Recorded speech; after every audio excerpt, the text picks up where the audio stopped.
What's up, Trash Talkers? Here with Fight Night. Like always, this is actually take two of the first two fights because I forgot to press the record button, but we won't get into that. We got. Failed. That's what he meant to say. He failed in his mission. I failed. It's a good dry run, Bill. Bill, it was a good dry run. In the growth mindset that I'm in, I just got better.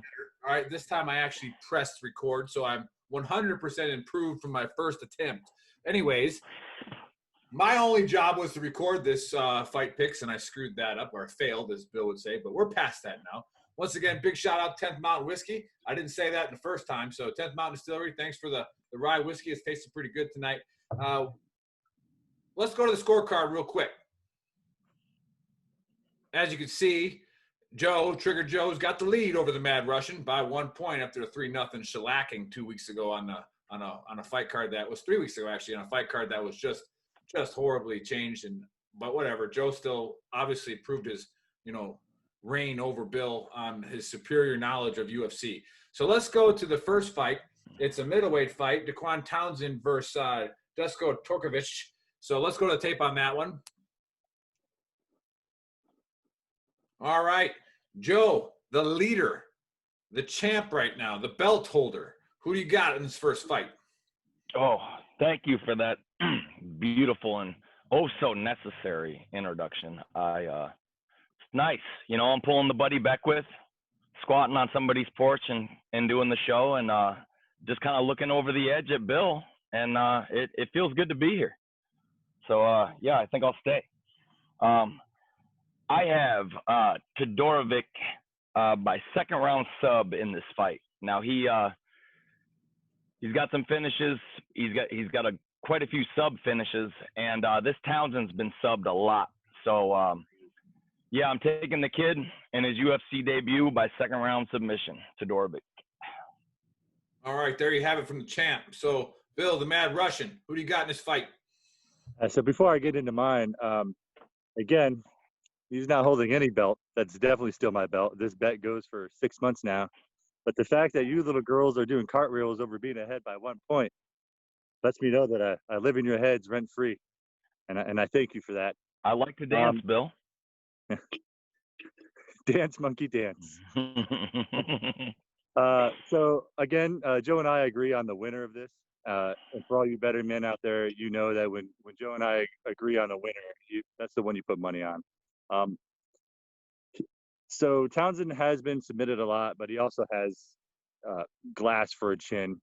So I'm going to go with a first-round TKO for Todorovic. I think Townsend's not going to last very long.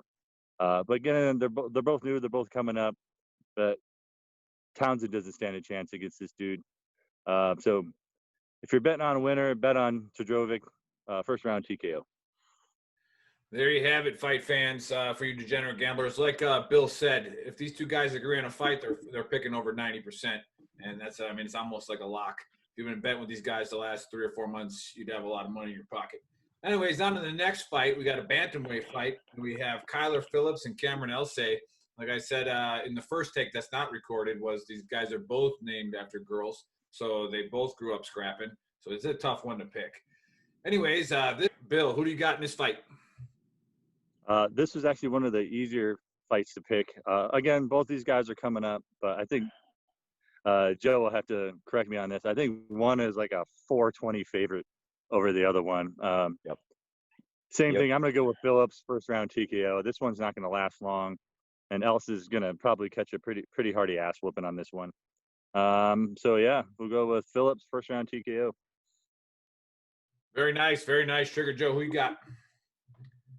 I'm going to take Phillips, but given their finishing percentages and the fact that they're $135ers, I'm going to take Phillips by decision. All right, there you have it. So not the fight you want to make sure you tune in for. This seems like it's an easy one to pick. So going to the women's bantamweight fight, the third fight of the night. Let's go to the card on that one and see what these ladies are bringing to the fight. All right, as you can see, Jermaine Durandamy is 9-4 versus Juliana Pena at 10-3. Joe, who do you got in the first woman fight?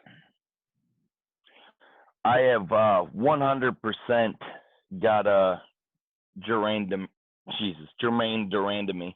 Excuse me there. But I've got her by decision. And the only reason I didn't go finish is because this Pena is a pretty good grappler. So I think if Pena lays and prays for a little bit and gets a takedown, she's got a good chance. But this Duran, to me, that 9-4 record will fool you right into an ass whooping. She is an absolute battle-tested veteran kickboxer. She now with a dirty late kick in the first round, she did beat Holly Holm, but the only reason she did that is because they didn't DQ her right there. But she kicked her in the head right after the round was over, and Holly wasn't the same for the rest of the fight.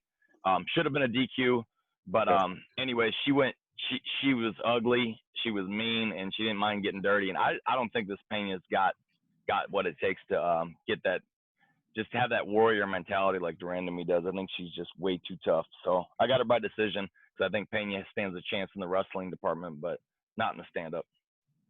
All right, very nice. Good critique on that fight, because we know that the Mad Russian is a man of few words and a few wins so far right now. But so who do you got, Bill? Who do you got in this one? Touche. Actually, a lot of wins. Oh, Nick. Actually, once again, Joe and I agree completely on this one. It's going to go to decision to Duran and me. And he's right. Her record is very deceiving. If you take her lightly, you will catch an ass whooping. And she most definitely should have been DQ'd on the Holly fight. But she's a scrapper. She's almost like the female Nate Diaz in a way. But I think Pena's wrestling, you're right, is going to allow her to survive to a decision. But it won't be a finish. I think she's going to be smart and just try to just stay alive with her wrestling, to be honest with you. So, yeah, Duran and me, decision. And one of the few females, by the way, that does have the ability to make us look like idiots in 15 seconds. She can do that. I just think Pena will be able to guard herself a little bit better than that. All right. So, being the color man of this show, of this pick'em, so I got to add some, flair to it. Let's talk about our surroundings real quick. You see Joe he's actually homeless, so he's squatting on someone's front porch using their Wi-Fi. He probably went through their trash to get it. And then you got Bill, who, like I said in the untaped version, is in one of the butt cracks of the United States, Fort Irwin right now at NTC. And as you can see, Davardi doesn't really like fisters, so you see the barbed wire behind them. They actually do separate them from the general population, which is actually, I think it's deserved. And then, as you can see, my background, I have company over for my daughter and wife's birthday. So I am in my daughter's room, and actually that is my stuffed animal collection on that side. And I do love penguins. I mean, not penguins. Rock on. Friggin' flamingos, right? I think they eat shrimp or something like that. But too much dry whiskey. I don't even know what a penguin is. Anyways, on to the next fight. We got the heavyweight co-main, and let's go to the tape on that one. So we got Jorgen de Castro versus Carlos Felipe, and this pick goes to Joe. This one goes to Bill, right? On Bill. This one's on Bill. Oh, okay. So both these guys are fat. They're not going to last long, and they're just going to go in and throw haymakers. That's how this fight's going to go. But I'm actually picking the underdog on this one. I'm going with Felipe in the first round. I don't think this fight's leaving the first round just because I think they're both going to be out of breath by the end of the first round, to be honest with you. So that's one I floated back and forth on. Nick said I was panicking. But, yeah, I'm going to go with Felipe, first round TKO by shot to the flab. I'm glad you brought that up.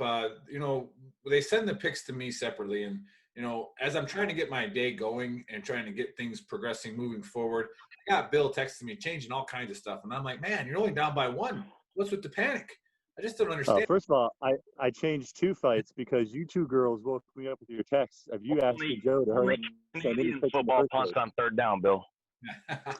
But well, if you were late to the game, that's why Nick was texting you to hurry up and send in your picks. Here I am in NTC doing research on shitty internet on my phone. I got my picks in on time. Yeah, that is so. fact. You were late. You were late to the LZ, Joe. But here we go. I think we have an actual tiebreaker right here, ladies and gentlemen. Joe, who do you got in this fight? De Castro by first round decapitation. Yeah, this is Bill's guy against my guy right here. If you're tuning in, when this fight comes up, we'll probably be pretty close to even. Mm-hmm. This fight is the 11 Bravos against the 13 series. Right here, De Castro is wearing the blue. He's representing the infantry, and he's going to come through with a really fat and sloppy hook that comes from Kansas. But when it hits, I saw a guy do like The Exorcist and rotate around. I mean, it's devastating. So whoever's guy connects first, and I'm picking De Castro. All right, there you have it. There you have it. So most of the army is on Joe's side because the majority of the army is the infantry. Yeah. Like the only reason to join the army, but we'll talk about that some other time. This isn't the place. But go ahead, Bill. But 2 out of 3 of us on this video here has hailed the King of Battle. I believe it was both you two. Yeah. Just saying. Well, it happens. All right. So the King of Battle does when they're on target, they're tough to beat. But I don't think you're going to be on target on this fight. But we'll see. We'll see. The main fight. Okay, I know who Joe's picking because we're now technically affiliated somehow with them. I don't know. He'll explain it. So the main event is a woman bantamweight fight with Holly Holm versus Irene Aldana. So the champ, Joe, Triggered Joe, who you got? Holly. All day, every day, twice on Sunday. I got Holly by 4th round TKO. Oh, God damn it. I think she finds the target enough, and I'm sure Bill's giggling because he thinks the same thing. So bettors, if you don't bet this one, you haven't been paying attention. But yeah, I got Holly by 4th round TKO. I think she finds her way too many times, and this girl, they kept talking about her being a boxer. Box Holly, please box Holly, because it'll be great to see. And I think that this girl's ranked 3rd in the world. I think she probably holds her own for a bit. This isn't going to be like Ronda Rousey where it's just a clinic from minute 1 on the feet. I think this girl can hold her own for a minute, but Holly's just too big for that weight class as far as muscular. She's too strong, and she's too accurate. She masks kicks behind punches that almost hit at the same time. It's like she's the only woman fighter I've ever seen knock 2 people out with a question mark kick, which is a very high level strike, and it lands. She's devastatingly accurate. And if I can take one more minute, I know I got long-winded on that one. The dude's from Jackson Wink. Jackson Wink MMA is one of the top premier fight camps in the world. And we've had the pleasure of being able to make friends with a very special individual in Daniel Gonzalez, who works there. And these people are like family to him. And we would love it for anyone to come on the show. I mean, we're hanging on for Holly to come pick some fights against us someday. And I actually spoke to Joey Villasenor over the phone. Total gentleman, class act. And this guy had a 4-year run of terror in King of the Cage where he couldn't be beat. He's fought Jacare Souza. He's fought in Pride. And dude was absolutely just a blue-collar guy, cool as hell, and said he'd love to come on as long as he's not caught in somebody's corner, which he is in Holly's corner in Abu Dhabi right now. So, like I said, class act, great gym, and we can't wait to do further work with them. Daniel Gonzalez, what's up, brother? And we are 100% Team Holly. So, Bill, go ahead. All right. So, yeah, you did hear me giggling because I did pick. Actually, it's one of my changes. It was. Yes, it was. And I can tell you why it was a change is me and Joe were talking this morning on whether this is a 3 or 5 round fight. I shouldn't have talked to him, Nick. It's like feeding a freaking gremlin. By the way, I had to find. Talk about living in someone's head rent free. I had to find the answer for him. So you're welcome, Joe. Oh, for crying out loud. So, yes, I picked Holly Holm, 4th round TKO. She is just going to be stronger than her and then Aldana. I think after Aldana gets tired out of putting Holly's double underhooks and thrown against the cage over and over again, she's going to be worn out. And then again, if this girl tries to box Holly, you guys have heard me talk about this before, trash talkers. There's not a lot of women in the female divisions that can straight up start you, and that's the Holly Holmes, the Nunes, the Shevchenkos. But Holly's definitely one of those fighters. If you watched, I think it was what, Joe, 3-4 fights ago when she bounced Best's head off her shoulders. I think it was. No, it was the best. Honestly, it's one of my favorite, and it's the most underrated knockout in UFC history because Bethe Correia was world renowned for talking shit and not backing it up. And she kept waving Holly and right when she put her hands down, question mark kick off the temple, and she looked at the ref like, "Hey, what just happened?" And Holly caught her with one more, and that was lights out, and it was beautiful. It was beautiful. So I can't wait. Holly is another one of those fighters that will start you, and if this girl tries to box Holly, she's gonna get wrecked. So that's why I picked. I agreed with Joe. It's going to be the first 3 rounds, and then feeling each other out. Holly's going to be muscling her against that cage, and then 4th round, Aldana's going to get sloppy and probably. I think Holly's going to take her legs out. All right, sorry, Bill. There you go, fight fans. Let's review the cards. Let's see who they picked. Now, as you can see, that 4th fight is the big one. That's the deal breaker. That's where they differed. So careful betting on that one, fight fans. Now, before I go to my quick NFL picks, let's get that lock in there and let's get a parlay. So, Joe, who do you got in your lock and who's your parlay? The funny thing is my lock is the separator. So I got the Castro as my lock. And if you want to go 4 fights, I'm going Holly, DeCastro, Duran, and Phillips. Oh, 4-5 parlay says, hey, bet it, sports fans. Put $5 on it. Get yourself $50 back. What do you got? What do you got, Bill? What do you got? Yeah, my lock will be Phillips for sure. And then, I go with Todorovic, Duran, and Holly. All right, so you got your 3 teamers. And Phillips. Yeah, going Phillips with his lock. So, all right, sports fans, you have it for the 50 of you that are going to watch this. Now, just a reminder, before I forget, this Saturday we got the retired SEAC, John Wayne Troxel, coming on the show. So that's going to be an interesting conversation when he comes into the Thunderdome, the trash talk venue, to see how he's a great dude, trash talkers. He's going to be perfect for this show. Yeah, it's going to be awesome. Can't wait to have him on the show. Now, for the NFL, this is much tougher to pick because any given Sunday. So 2 weeks ago, I was 15-16. All my locks hit. Last week, I was 10-15, 10-16. Terrible, but both my locks still hit. Let's go. Ain't that the Detroit Lions, though, for you? Winning one that don't matter, but it's screwing up your bet day. No, but I mean, like I said, I had PTSD from the year previous when they blew an 18-point lead with 5 minutes left. That team. My wife still remembers it play for play. My wife remembers that. Here we go. We got the game about to start in 7 minutes, which is probably the worst game of the year. Nobody really wants to watch it, so this is a hard one to pick. You got the Denver Broncos at 0-3 going against the Jets at 0-3. The Broncos are actually a road favorite, which I think that's a money problem with Vegas, so I'm actually going to go with the Jets because guess who's healthy tonight is Joe Flacco. All right, and Joe Flacco might be coming in the second half, and if it's a close game, I think the Jets are going to pull it out. Then you got I'm taking the Cardinals over the Panthers, and I'm taking the Ravens over Washington. Ravens two score favorite, so that's a tough one. 2 scores on the road, that's a tough one. Then I got Dallas at home beating Cleveland. Then I got Indianapolis beating the Bears. All right, the Bears are the worst 3-0 team in the history of the NFL. Of football. The combined record of the teams they beat is 1-7-1.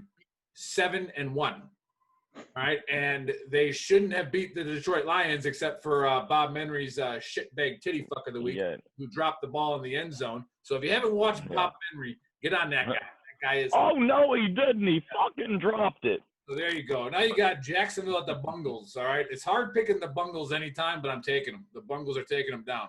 And then here's one of my locks. Right now, currently, the Chargers are a 6-point underdog on the road at Tampa Bay. Tampa Bay is going to beat them by 2 scores. So that's a lock right there. And then you got Minnesota at the Texans. Another two teams that probably shouldn't be 0-3, but none of them seem to want to win. So I'm going to take the home team on that one. That's a tough pick. All right, Saints at the Lions. All right, now here. The Saints, everybody's giving Drew Brees a lot of crap.